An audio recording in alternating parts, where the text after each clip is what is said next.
Aujourd'hui, pour apprécier sa visite de l'amphithéâtre romain de Nîmes, un accessoire est essentiel, la paire de lunettes. Alors aujourd'hui, on va se poser la question, comment faisaient les Romains pour supporter ces jours de spectacle? Et oui, si les Romains sont capables de prouesses architecturales, ils avaient bien pensé à ces petites choses qui nous gênent aujourd'hui. Évoquons ensemble quelque chose qui a disparu, le vélum.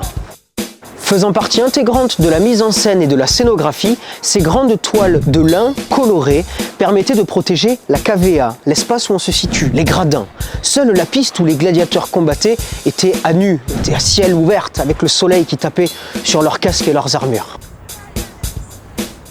Des escaliers de service ont été spécialement conçus pour le personnel qui pouvait manier ce vélum. Et attention, ce n'était pas chose aisée. C'est pour cela qu'il paraît que c'était les marins qui devaient s'occuper de ces grandes machineries qui étaient de tendre ces grandes toiles.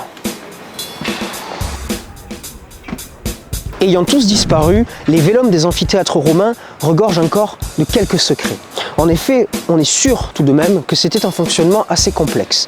Il faut essayer d'imaginer, pour l'amphithéâtre de Nîmes, 120 mâts qui étaient placés dans ces espaces. Ces 120 mâts permettaient de tendre des toiles en hauteur et de descendre sur toute la cavea.